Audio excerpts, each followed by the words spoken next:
Okay.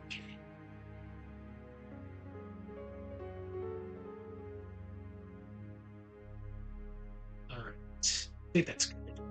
Okay, so I normally don't do this because I'm still technically I'm working right now. I'm on break, but I got actually requested to do a video, which is gonna take me a very long time to do. So I'm gonna do this one early. When I get out of work, I'll continue with the Golden Sun script. Then I'll get started on the outline for that other video. That one's gonna be an extremely complex one, but I'm down to do it.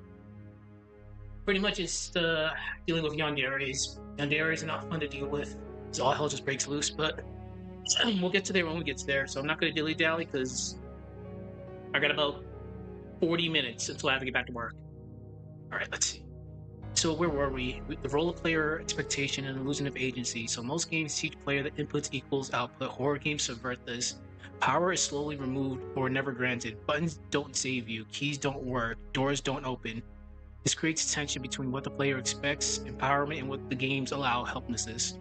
This builds anticipation and dread. What if I can't act at all? So let me just see where we are. So we're still on the support section. Face of powerlessness, physical powerlessness, psychological powerlessness, existential powerlessness. Okay.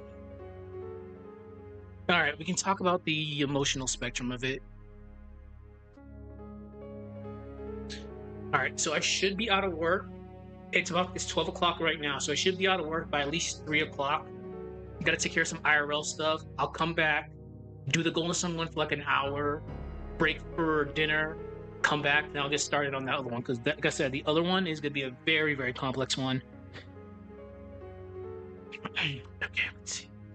Because requests take priority.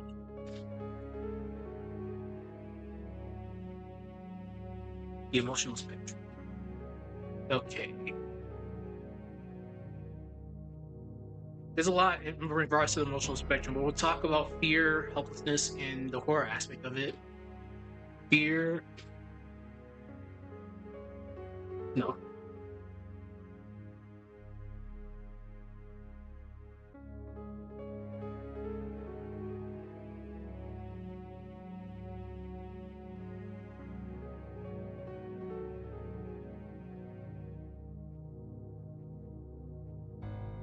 Okay.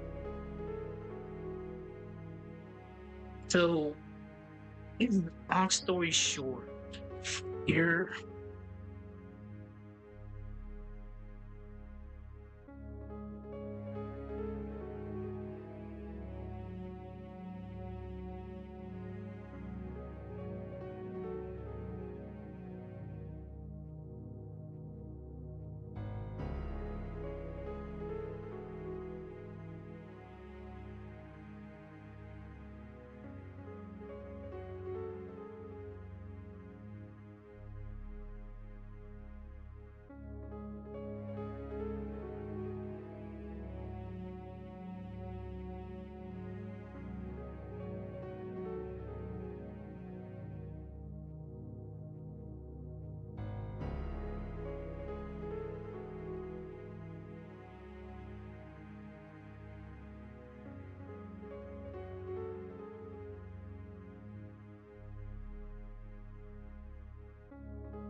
That's the way you describe it. Let's just say you just hmm. Let's just say you just downed an enemy, but it's not dead. It just runs away. Like the fear is still going to be there because you didn't see the enemy die. Uh, so this builds builds emotional fatigue. I think that builds emotional.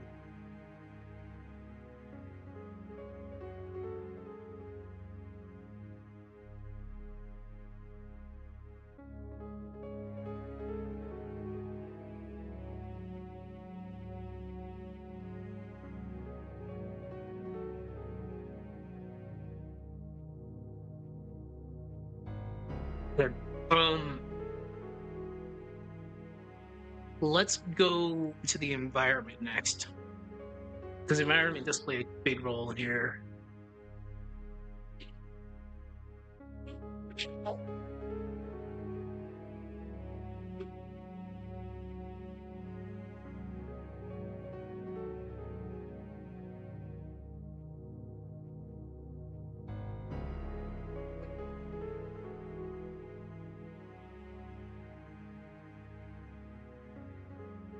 Level design, so like Spencer Mansion.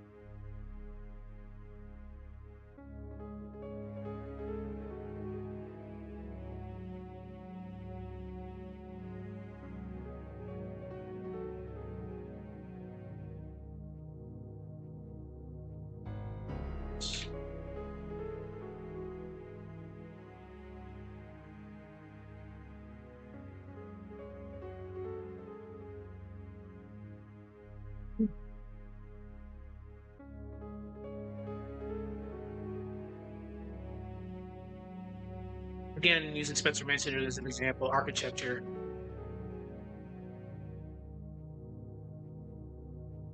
I can spell right now. Jesus Christ.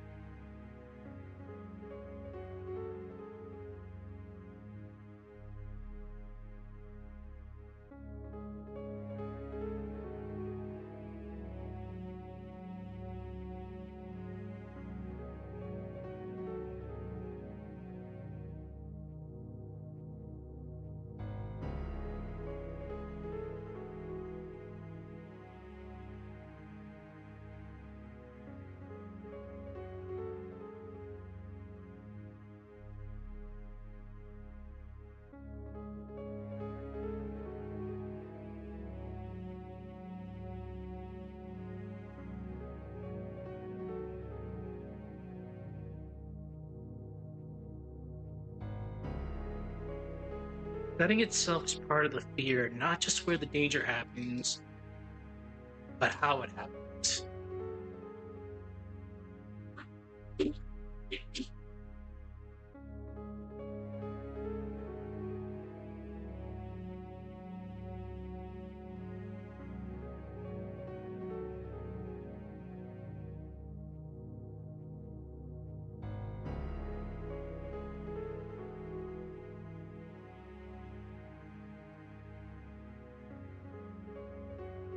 The setting, again, using Spencer Mansion as an example, tight corridors, locked doors, enemies around every corner, but it's just not only the enemies, the building itself is trying to kill you via traps. Okay, so since we just talked about the environment, we can go into sound design.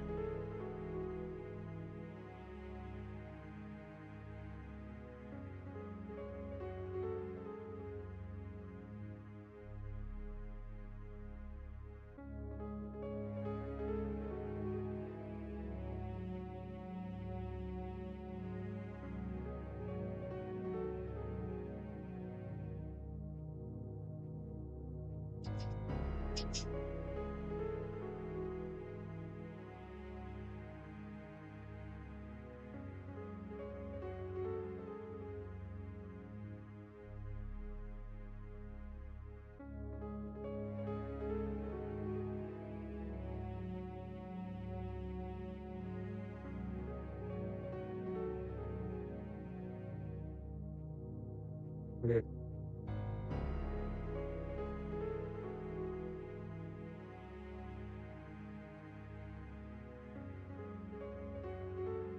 So when we think of sound as an issue regarding powerlessness, we usually think of like off-screen noises, muffled noises, and just silence in general. So muffled noises, off-screen,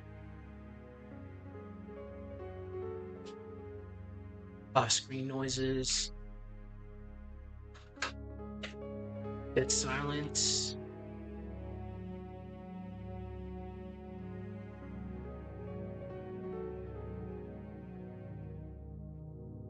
We're still on duty, so I still gotta, even though I'm on break, I'm still technically on duty, so I always gotta check my phone. But again, I normally don't do these during break time, but I just got informed I got requested for a very intense project I have to start. Well, request. It's gonna be a interesting one. And I know it's a big gigantic FU for my friends, and I'm like, oh, you guys gotta be kidding me, because it's gonna be hard to do, but I'm all up for the challenge. You know,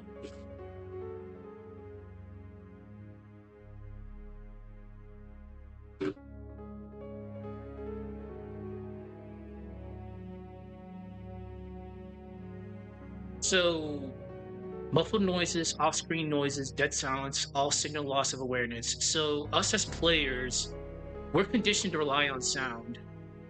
So yeah, we're conditioned to rely on sound. So players.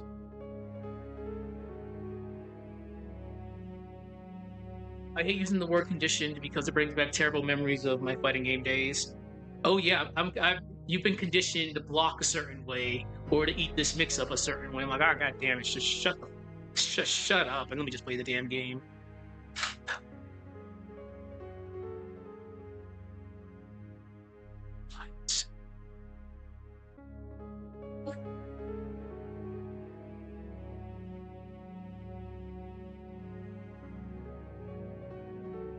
So yeah, we're conditioned to rely on sound. When it's disrupted, we lose control. Like, yeah, control vanishes.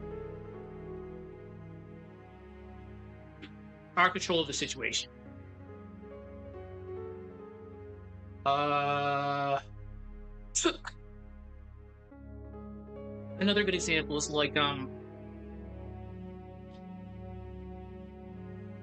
right, for people that have played original Resident Evil 3, for example, um if Nemesis is chasing you and he runs inside of a save room, you don't get the typical save room music. You get the other song because Nemesis is still out there. And if you stay in there for long, he gets impatient and starts saying stars. So, again, that sound, we're conditioned by sound. So we're expecting like the save room music, but it's gone now because of something else that's going on. So when that happens, oh shit, Nemesis is outside. Here's a song stating that he's outside. Your heart rate starts to rise. At least in my case. Using me as an example, I was like 8 years old at the time. So music cuts out. Music cuts out.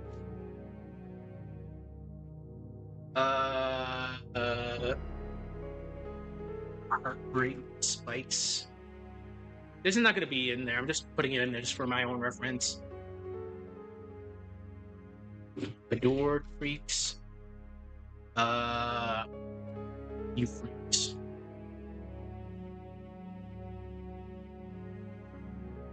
Another example is in Code Veronica when you have instances of dread, like when Alfred locks you in, and when he locks you in before the Bandersnatch introduction. Well, no, it's after the Bandersnatch introduction. It's when Steve saves you from the Bandersnatch. Instead of opening the door like normal, you start opening it, and the heartbeat starts going, and Claire opens it very, very slowly. You start freezing. So, what I'm getting with is audio becomes a manipulator.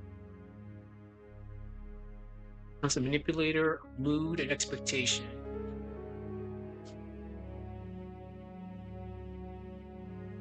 If I can fucking spell right now, oh my god. comes a mood and expectation.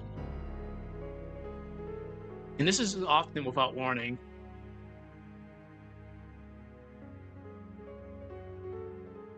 Often about right. Okay, I got like 15 more minutes left. We have to make sure we're 15 minutes early. Work is literally right across the street from my barracks, but I'm there fashionably early just in case. Because you just never know. I don't want to get smoked. Okay. So we've talked. I know I'm kind of speedrunning this, but I don't really have a lot of time. So what we've talked about the emotional spectrum, specifically fear, helplessness, and horror.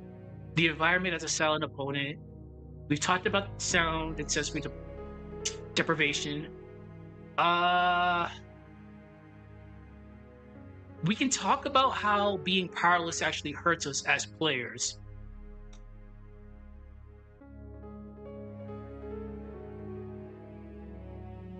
Player powerless.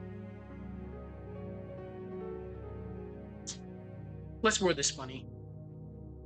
Players psychological. I was talking to my psychological buddy earlier. He was at work. I was like, dude, they're making me do a video on yandere shit, specifically Vera from Grand Blue, because she's your typical yandere. I'm like, I'm at the point I should have just went to school for this shit. I have a plethora of knowledge when it comes to like the human brain, et cetera, et cetera, et cetera, in the mind. But it's technically not my jurisdiction. I majored in something else. But whenever I have to do a shit like this, I actually go with him to fact check me just in case. Because again, I do have a good amount of knowledge, but it's actually good going to pros just to make sure you're on the right track. And he's like, yeah, honestly, at this point, you should have just went to fucking school for it.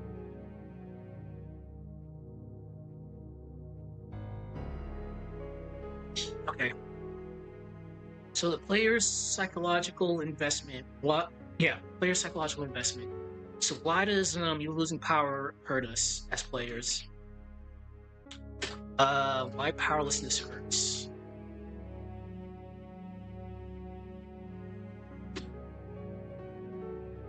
Okay.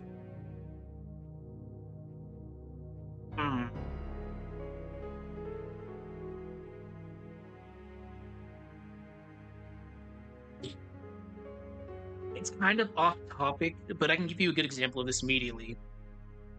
Let's say you're playing a JRPG and you go into an area in which you're underleveled, but that level locks you in and you can't escape. So in a sense, you've technically soft locked.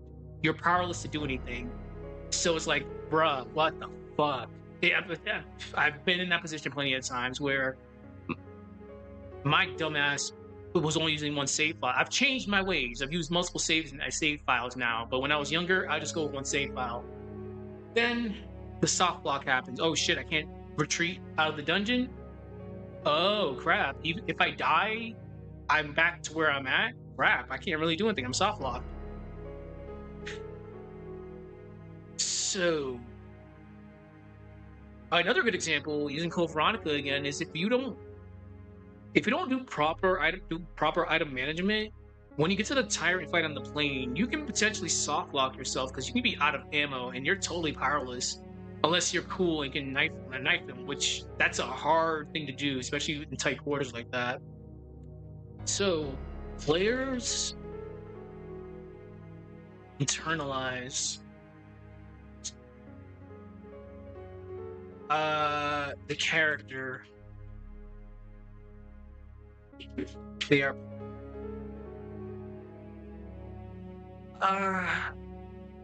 we'll use avatar. It'll be a lot easier just to use avatar here. So the players internalize their avatars. So when so when they suffer, we suffer because they can't do anything and we can't do anything. So when the character suffers, so do we. And This is again off topic, but there's been plenty of times in JRPGs when this has just happened to me. I'm like, come on.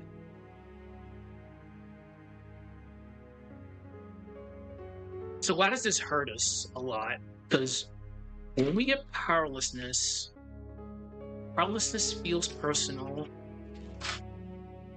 Feels personal because we expect we're expecting to do something, but we're denied right from the beginning. Well, not the beginning, but we're denied that expectation because we expect to do something, are denied in the process. And again, that shit hurts.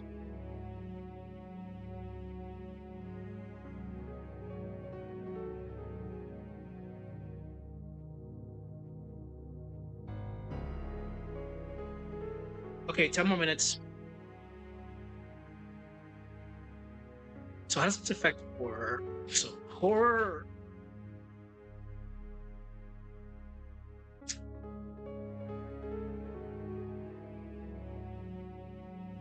Horror flips the script.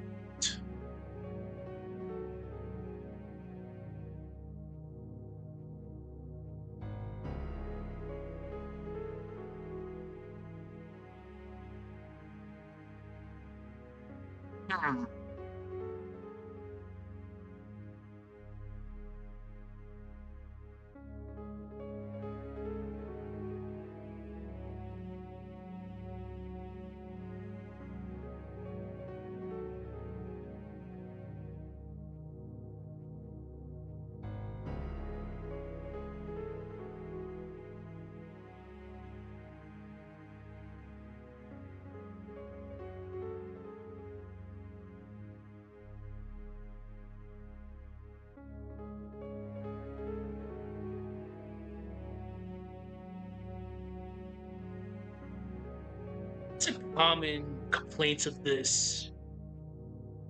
Bad game design. Yeah.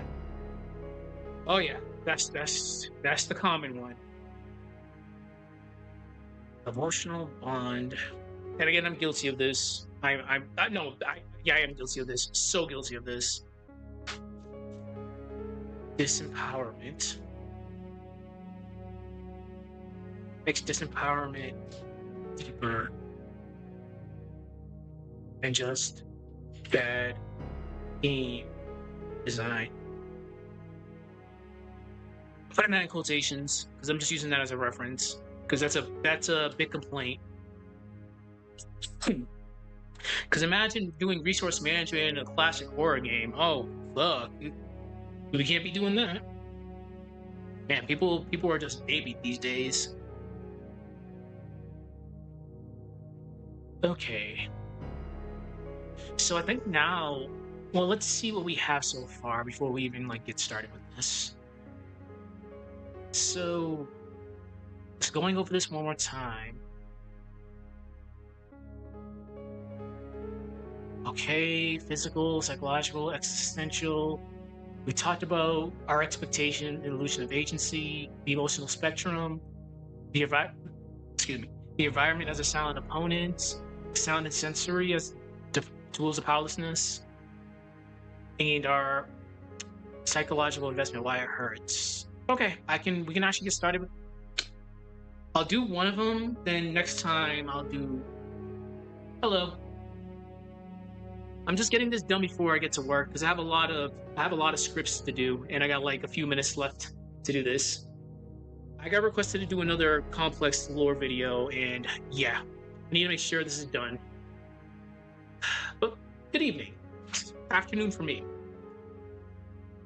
Okay, so we can actually get into the case study now. So we're gonna be doing 3 case studies. First one's gonna be SCP. Second one's gonna be Tormented Souls. Then we'll use Alisa as the dark horse.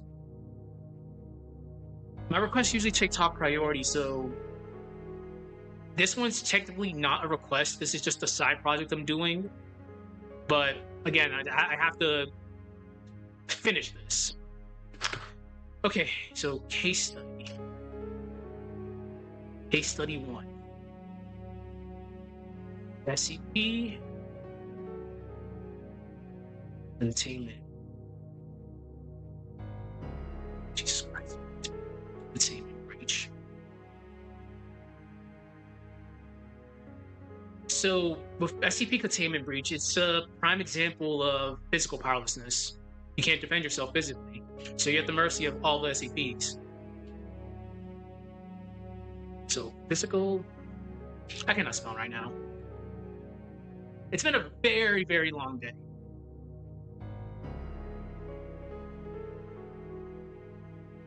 So physical powerlessness.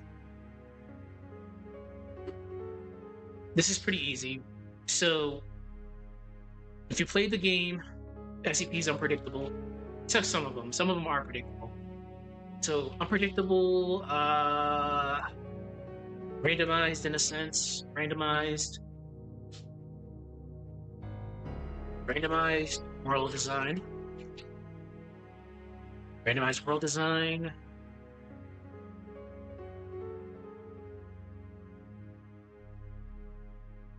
In safety, never lasts.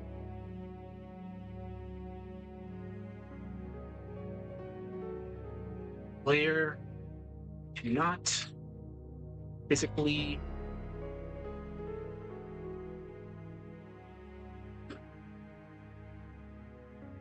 and I didn't notice this is pretty much just an indie video.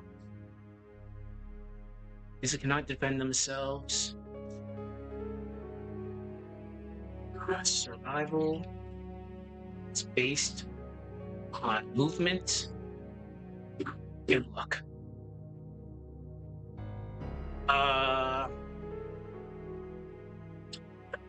SCPs are funny because each of their gimmicks are just all over the place.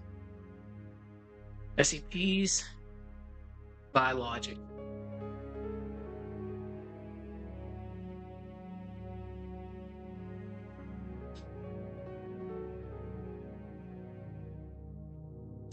Blink. Store space and time. If I remember correctly, there's that one in Russia that's literally just a lake of like a red lake. I'm like, oh come on. It's definitely been a bit, but I have some SCP knowledge, but it's definitely been a bit. Shout out to Tat's videos. And others are just cannot be stopped. Shout out to SCP 049. Cannot be stopped. So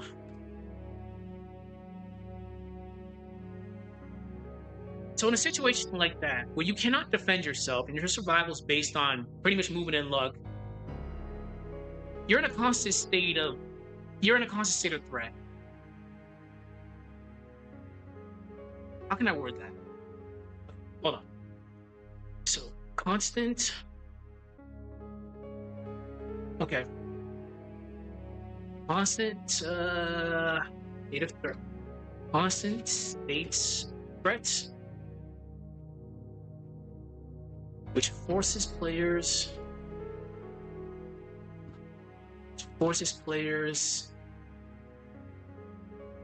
into panic management. There's a better word for that, but for now we can do it.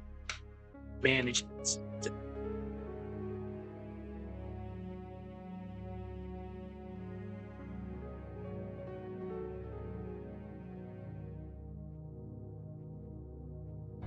Here it's tied to fragility,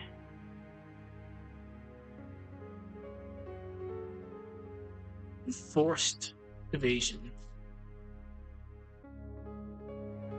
enforced evasion. Cool. All right. We can do one more. Then I definitely got to get back to work.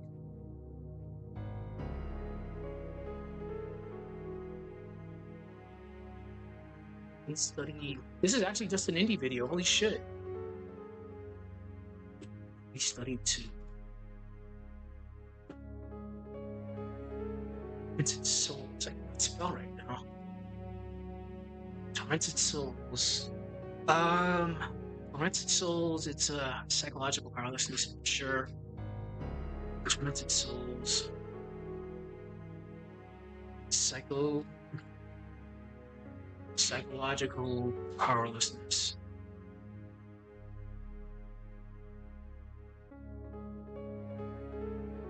I actually enjoyed this game a lot.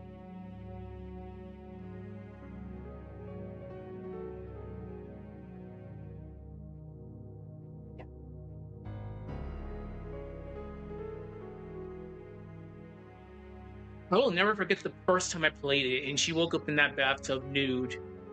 I'm like, wow, am I playing? What the fuck? Like, what am I playing right now? Then the body horror of her missing her eye. I'm like, oh man, this game's already starting out pretty good in more ways than one. So loss of memory and trauma. Mirrored. You get a Silent Hill vibe, so by a bizarre environmental logic. A good example of this is it was one of the puzzles with the father in the background. If I remember correctly, because it's been like at least a year and some change since I last played this. You and the father are in a room, and there's a gigantic mirror that's overseeing like a stretcher. Then you're seeing a group of like I forgot what they were called, but a group of like 3 monsters circling around the stretcher thing. Then when you go into that room, it's empty. I'm like, oh shit. Even though that was part of the puzzle, they're just showing you what you need to do. But bizarre environmental logic.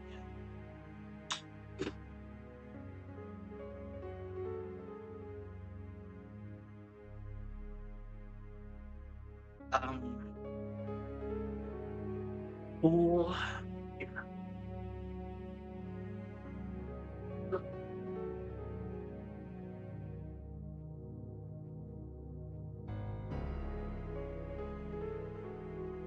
World mechanic.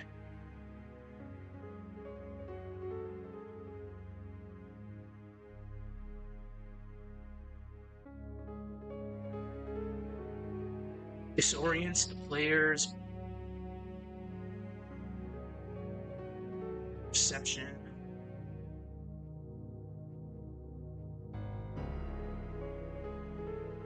Okay, that's fine. I'm gonna adjust that later.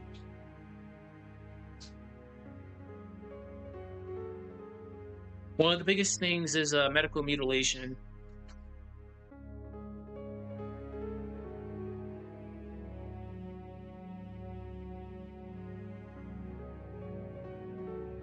Again, when you come to the realization about why she's missing her eye, I'm like, dude, what the?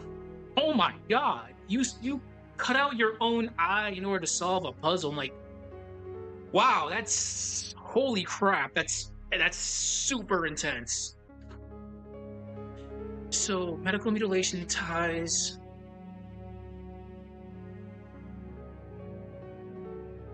It ties into identity fragmentation in a sense.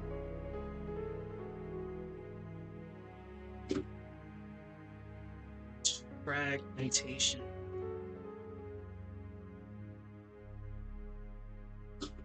Loss of body autonomy.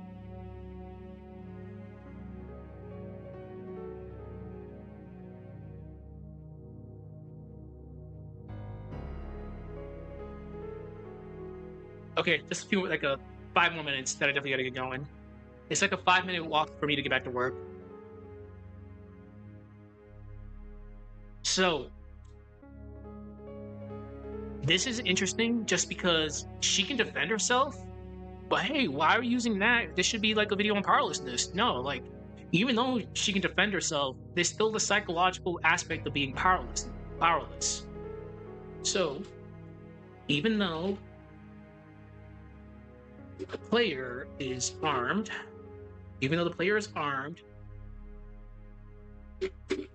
let's look at our buddy James.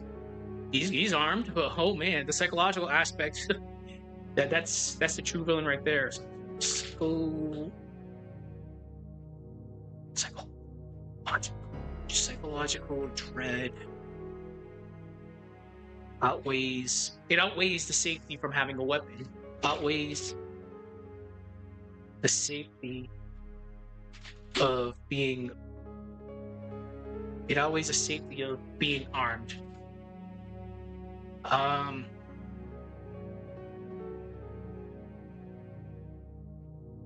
So, myself as a player, how did I feel playing through this game?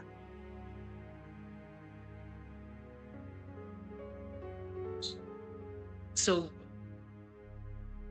I'm used to this, the whole like mental aspect of games like this. So, this is a good example of it's a metaphor for a broken mind in a sense. I like thinking aloud.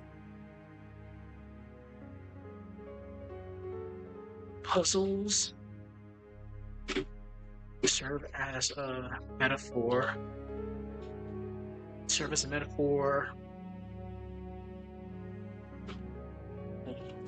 Resembling. This was a very strange game. Broken mind.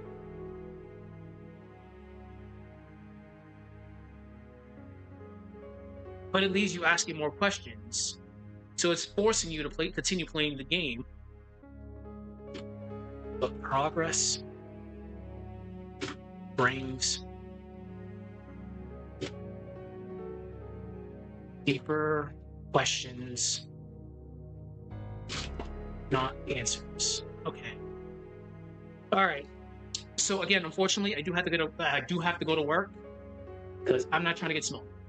So we had to do this early just because I have to do the Golden Sun one, and I have to do the one I have to get started on. So good shit.